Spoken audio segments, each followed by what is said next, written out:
Hello students, आप सबका बहुत बहुत स्वागत है आपके अपने चैनल किंगडम ऑफ बायोलॉजी में। बच्चों, क्वेश्चंस के इस सीरीज में जो क्वेश्चंस के हमारे लेक्चर हैं, इस सीरीज में आज हम लोग पहला चैप्टर पे बात करेंगे, यानी कि रिप्रोडक्शन इन ऑर्गेनिज्म पे। और इसके जो शॉर्ट और लॉन्ग क्वेश्चन आंसर हैं, इस पे हम लोग ध्यान देंगे कि किस तरीके का क्वेश्चंस बोर्ड पूछता है और इसे हम कैसे सॉल्व करेंगे। आइए हम लोग अपने सफर को शुरू करते हैं। तो चलिए बच्चों, सबसे पहला ही जो अपना क्वेश्चन है, इस पे हम लोग ध्यान लगाते हैं। पहला क्वेश्चन कहा है, right a note in brief about asexual और सेक्सुअल रिप्रोडक्शन इन ऑर्गेनिज्म। 2015 में पूछा है और इसी सवाल को घुमा करके भी कई दफा पूछा है बच्चों कि एसेक्सुअल और सेक्सुअल रिप्रोडक्शन के बीच का डिफरेंस बताना है। इस तरीके से भी यह सवाल पूछा है। सबसे पहले तो यह बिल्कुल ही आसान सवाल है। एक और सवाल इसमें एडेड कभी कभी पूछता है कि व्हाट इज रिप्रोडक्शन। ये तो और ही इजी सवाल है। रिप्रोडक्शन क्या है? तो प्रोडक्शन ऑफ न्यू ऑर्गेनिज्म, नए जीवों का प्रोडक्शन, उत्पादन फ्रॉम एग्जिस्टिंग ऑर्गेनिज्म, जो ऑर्गेनिज्म पहले से है उस ऑर्गेनिज्म से नए जीवों का उत्पादन ऑफ सेम स्पीसीज, सेम ही प्रजाति के। जैसे हाथी का बच्चा दिखने में कैसा होगा? हाथी के जैसा ही होगा ना। हाथी कभी कुत्ता का बच्चा थोड़े पैदा कर सकता है। तो ये लॉजिकल बात है जो स्पीसीज वाला मैंने कहा कि ऑर्गेनिज्म नए ऑर्गेनिज्म को जन्म देंगे अपने ही प्रजाति के।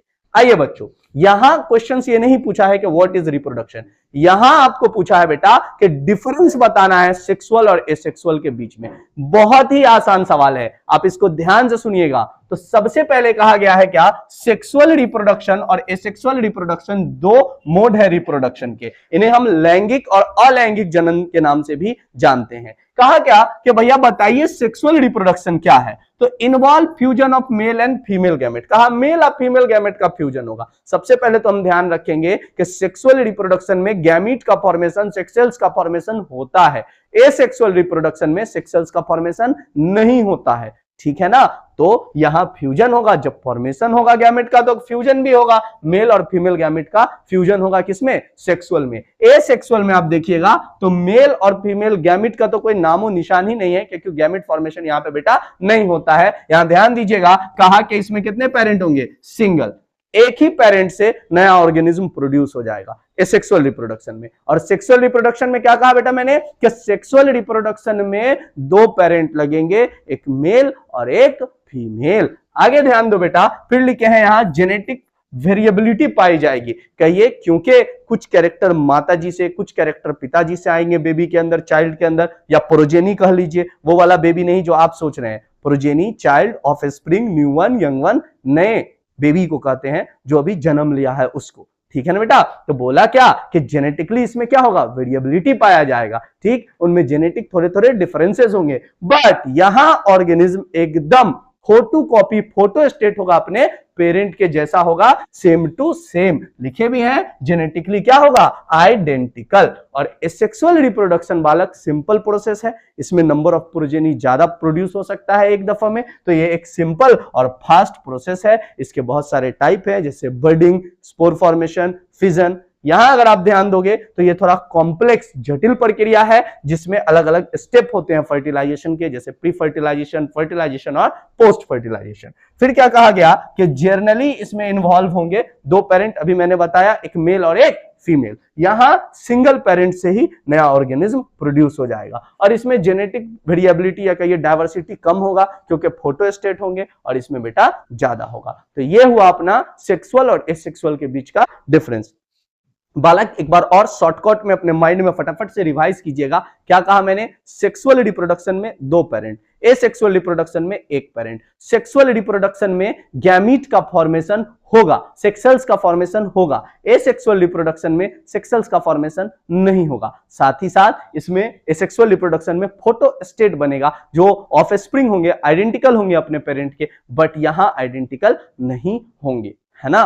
क्लियर है? चलिए बेटा आगे अगर आप ध्यान दीजिएगा तो अगला सवाल पूछा है, explain binary fission and multiple fission with the help of example. 2022 में पूछा हुआ सवाल है और इससे कई दफा पूछा है। सबसे पहले तो आप बेटा ये समझिए कि फिजन क्या है। एकदम शॉर्टकट और सिंपल तरीका, 100 बात की एक बात। फिजन क्या कहा कि जब पेरेंट ऑर्गेनिज्म डिवाइड कर जाए, दो या दो से अधिक जब पेरेंट डिवाइड कर जाए और 2 या 2 से अधिक ऑर्गेनिज्म या डॉटर सेल फॉर्म कर ले, 2 या 2 से अधिक, तो इसे ही हम क्या कहेंगे, फिजन। क्या बोलेंगे, फिजन। कितना आसान है, बोला जब 1 से 2 में डिवाइड कर जाएगा तो बाइनरी फिजन, और 1 से बहुत सारा न्यू ऑर्गेनिज्म फॉर्म कर लेगा तो इसे कहेंगे मल्टीपल फिजन। आइए यहां ध्यान देते हैं, यही बात मैंने लिखा है, बाइनरी फिजन लिखा है a form of asexual reproduction. Asexual reproduction का एक प्रकार है जिसमें सिंगल पेरेंट सेल डिवाइड कर जाते हैं बेटा 2 आइडेंटिकल डॉटर सेल में। जैसे मान लो कि अमीबा है, ये डिवाइड कर जाएगा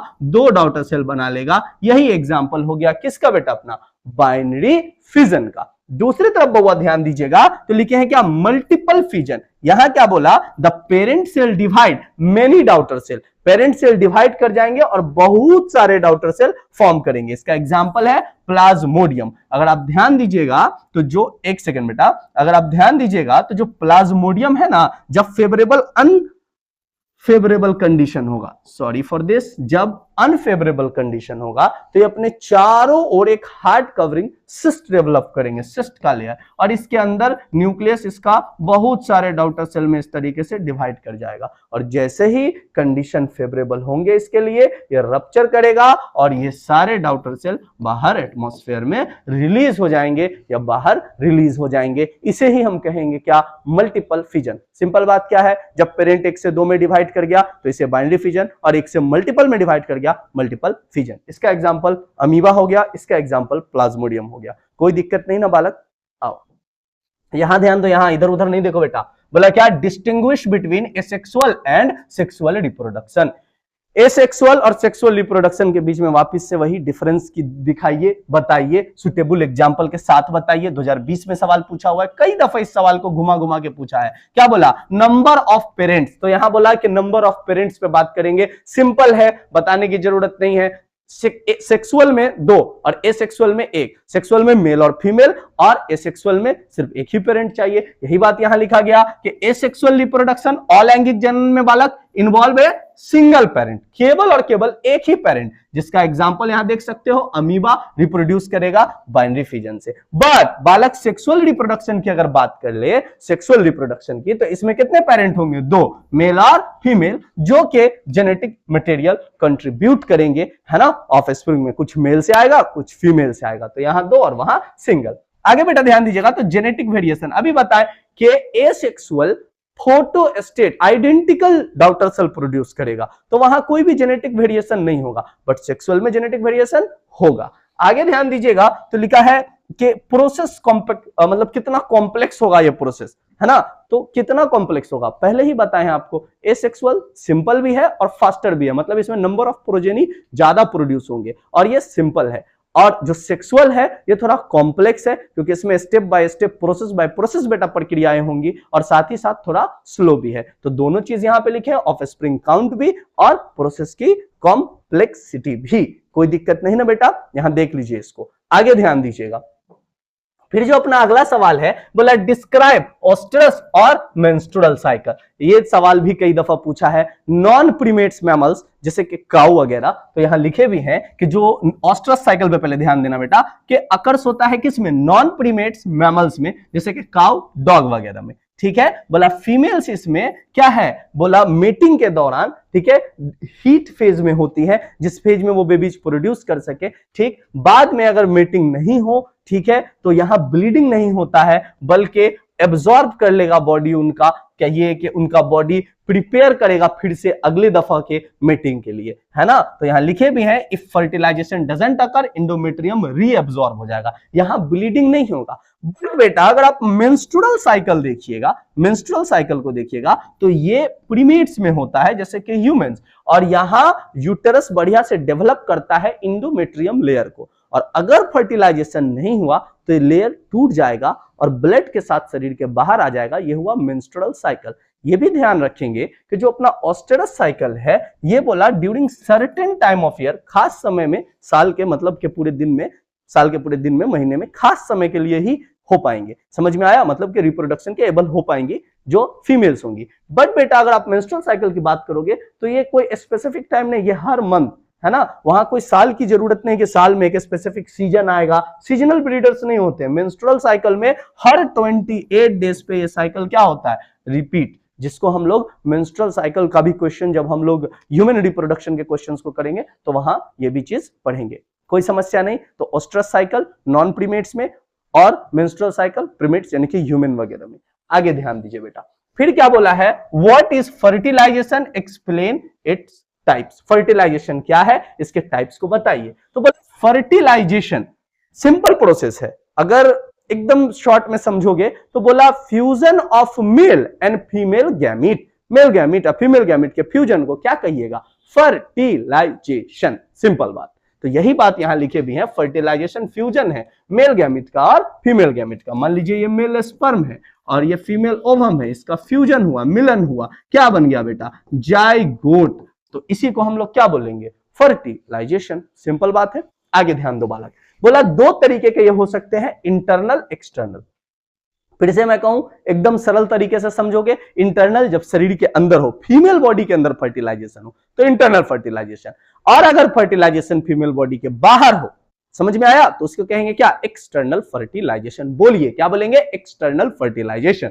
यहां अगर आप ध्यान दोगे बालक, तो बोला ये शरीर के अंदर होगा, फीमेल बॉडी के अंदर होगा, कॉमन है ये मैमल्स में जैसे ह्यूमन, बर्ड्स में, रेप्टाइल्स में, और बोला एग्जांपल जी बोले ही ह्यूमन में फर्टिलाइजेशन कहा, फलोपियन ट्यूब में अगर होगा। फलोपियन ट्यूब एक पार्ट है फीमेल रिप्रोडक्टिव सिस्टम का। आगे ध्यान दीजिएगा तो लिखे एक्सटर्नल फर्टिलाइजेशन, जब फर्टिलाइजेशन यानी कि स्पर्म और ओवम फ्यूज जो होगा वो ये शरीर के बाहर होगा, फीमेल बॉडी के अंदर नहीं, फीमेल बॉडी के बाहर होगा। आगे सुनो, बोला ये कॉमन है फिश में, एम्फीबियन में, एक्वेटिक एनिमल्स में। ठीक, एग्जाम्पल कहा है फ्रॉग, स्पर्म। फ्रॉग क्या करता है, अपने स्पर्म को और एग को, मेल स्पर्म को फीमेल एग को वाटर पानी में रिलीज कर देती है, और फ्यूजन जो होता है यानी कि स्पर्म और ओवम का जो मीट होगा ये वाटर में ही होगा। समझ में आया ना, तो शरीर के बाहर फर्टिलाइजेशन हुआ है तो इसको हम लोग क्या बोलेंगे, एक्सटर्नल फर्टिलाइजेशन। बिल्कुल सरल। आओ बालक देखो, गुलाब जामुन लोग यहां ध्यान दो, मेरे गुलाब जामुनो यहां पढ़िए क्या लिखा है, व्हाट इज लाइफ स्पैन। ये सवाल भी पूछा हुआ है शॉर्ट मार्क्स में। बोला लाइफ स्पैन क्या है, बहुत सिंपल, बर्थ से लेकर के नेचुरल डेथ तक के जो पीरियड है इसी को हम लोग क्या बोलते हैं, लाइफ स्पैन, जीवन काल। इसको तुम ऐसे भी समझ सकते हो, चलो एक लाइन ड्रॉ करके समझाता हूं। ये किसी ऑर्गेनिज्म का बर्थ हुआ और ये किसी ऑर्गेनिज्म का डेथ हुआ, तो ये बर्थ हुआ और ये नेचुरल डेथ पीरियड है। ठीक है, कहा इसको भी फर्दर बांट देते हैं 3 फेजेस में। जो हमारा एक आता है ज्यूवेनाइल फेज, है ना, ज्यूवेनाइल फेज। दूसरा आता है हमारा रिप्रोडक्टिव फेज, और तीसरा आता है बालक एज ऑफ सेंसेंस, या जिसको ओल्डिंग फेज भी तुम लोग कह सकते हो या एज ऑफ सेंसेंस कह सकते हो। तो जुवेनाइल फेज में गैमेट फॉर्मेशन नहीं होता है, जैसे ही पुबर्टी एज टच करता है ऑर्गेनिज्म, जैसे ही उसके शरीर में गैमेट फॉर्मेशन शुरू होता है तो वो रिप्रोडक्टिव फेज में आ जाता है, और देन आफ्टर वो ओल्ड होते चला जाता है, कैपेबिलिटी लूज होते चली जाती है और नेचुरल डेथ की तरफ चला जाता है ऑर्गेनिज्म। तो यही यहां लिखे हैं हम, ध्यान दीजिएगा, the life span is period between birth और नेचुरल डेथ का पीरियड है। और ये ऑर्गेनिज्म टू ऑर्गेनिज्म वेरी भी करता है, जैसे कुछ जीव 100 साल जी सकता है, कुछ 2 ही 3 दिन जी सकता है, और कुछ जीव 1000 साल तक भी जिंदा रह सकता है। यही है क्या, लाइफ स्पैन। आगे ध्यान दीजिएगा, तो आगे हमारा जो लास्ट क्वेश्चन है बेटा, ये लिखे हैं right the event which occur during sexual reproduction. Sexual reproduction के समय जो इवेंट घटनाएं घटती हैं वो क्या है बताइए। बहुत आसान, सेक्सुअल रिप्रोडक्शन क्या कहा सुनिएगा, तो इसको हम लोग 3 फेज में बांट दिए। यहां सुनिएगा, जो अपना सेक्सुअल रिप्रोडक्शन है, रिप्रोडक्शन है बेटा, इसको 3 फेज में बांटा गया। कहा जो मेन सेंटर वाला फेज है ना वो है क्या, फर्टिलाइजेशन। और बोला इससे पहले बालक, इससे जस्ट पहले जो होगा उसको हम लोग बोलेंगे क्या, प्री फर्टिलाइजेशन। और इसके बाद जो होगा इसको कहेंगे हम लोग बेटा पोस्ट फर्टिलाइजेशन। तो ध्यान से सुनना, प्री फर्टिलाइजेशन फर्टिलाइजेशन के पहले का इवेंट, फर्टिलाइजेशन यानी मेल और फीमेल गैमेट का फ्यूजन, अब पोस्ट फर्टिलाइजेशन इसके बाद का इवेंट। तो जो प्री फर्टिलाइजेशन है इसमें क्या क्या होगा, तो सबसे पहले तो बउआ होगा इसमें गैमेटोजेनेसिस यानी कि गैमेट का फॉर्मेशन, है ना। यानी कि मेल बॉडी में मेल गैमेट, फीमेल बॉडी में फीमेल गैमेट बनेगा। ठीक, अब वो गैमेट किसी किसी ऑर्गेनिज्म के सेम टू सेम होंगे तो उसी को होमोगैमेट या आइसोगैमेट बोलेंगे, अलग अलग होंगे दिखने में तो उसको हेट्रोगैमेट कहेंगे। आगे ध्यान दीजिएगा तो दूसरा है अपना जीटी। जीटी का मतलब यहाँ गैमेट ट्रांसफर, मतलब जो मेल गैमेट होते हैं जनरली ऑर्गेनिज्म में मूवेबल होते हैं और फीमेल गैमेट नॉन मूवेबल होते हैं। तो मेल गैमेट फीमेल बॉडी तक पहुंचता है, ट्रांसफर होता है, इसी को हम लोग क्या बोलते हैं, गैमेट ट्रांसफर। तो ये इवेंट है अपने किसके, प्री फर्टिलाइजेशन के। फिर होता है क्या, फर्टिलाइजेशन। जब मेल गैमेट फीमेल गैमेट तक पहुंच गया फीमेल बॉडी के अंदर तो इसके अंदर होगा फर्टिलाइजेशन। अब बनेगा क्या बउआ रे, जाइगोट, और ये जाइगोट का डेवलपमेंट होगा फिर, और ये बन जाएगा क्या, एम्ब्रायो। इसी को आप कहिएगा एम्ब्रायोजेनेसिस। इसी प्रक्रिया को एम्ब्रायोजेनेसिस कहते हैं। तो बात अपना बिल्कुल क्लियर रहा। इसको वापस से अगर ध्यान दोगे तो यहां लिखे भी हैं द इवेंट, ये जो इवेंट है सेक्सुअल रिप्रोडक्शन का, इसमें 3 मेन स्टेज है। पहला बोला है प्री फर्टिलाइजेशन, बोला this stage include formation and transfer of gamete. इसमें फॉर्मेशन होता है गैमेट का, साथ ही साथ ट्रांसफर भी होता है। ठीक है, ये इंश्योर करता है मेल और फीमेल गैमेट के किसको कि फॉर्मेशन हुआ और साथ ही साथ क्या हुआ, ट्रांसफर। फॉर्मेशन को बोले गैमेटोजेनेसिस और ट्रांसफर हुआ यानी कि मेल बॉडी से फीमेल बॉडी तक गया। फिर क्या बोले हैं, फर्टिलाइजेशन। इसमें क्या हुआ, मेल गैमेट और फीमेल गैमेट का फ्यूजन होगा, इसको कहेंगे फर्टिलाइजेशन। और लास्टली है बालक अपना पोस्ट फर्टिलाइजेशन, जिसमें जाइगोट जब फॉर्म हो गया फर्टिलाइजेशन के बाद तो उसका डेवलपमेंट हुआ, और डेवलपमेंट होने के बाद एम्ब्रायो फॉर्म किया, इसी को तुम क्या कहोगे, एम्ब्रायोजेनेसिस। कोई दिक्कत बालक नहीं ना। एक सवाल और है जो कभी कभी इसमें पूछता है, कि एक एक्स्ट्रा सवाल आप मान करके चलिए कि व्हाट इज एसेक्सुअल रिप्रोडक्शन, उसको तो हम लोग पढ़ लिए, और इसके टाइप्स भी पूछता है, तो जरूर इसके टाइप्स को भी आप पढ़ लें, जैसे बडिंग है ना, फिजन, स्पोर फॉर्मेशन, फ्रेगमेंटेशन है ना, रीजेनरेशन और वेजिटेटिव प्रोपेगेशन। आई होप आपको ध्यान में होगा ही। तो बालक इसको भी एक दफा पढ़ लीजिएगा। ये जितने भी क्वेश्चंस मैंने यहां लिखे हैं प्लीज इनको एक नोटबुक बनाइए, कॉपी, ये वीवीआई क्वेश्चन है आपके बोर्ड के लिए, कॉपी बनाइए और उस कॉपी में इसको लिखिए, खुद से लिखने का प्रयास कीजिए, फिर यहां देखिए, समझिए। अभी आपके पास वक्त है, जो भी वक्त है आप लगाइए पढ़ाई की तरफ।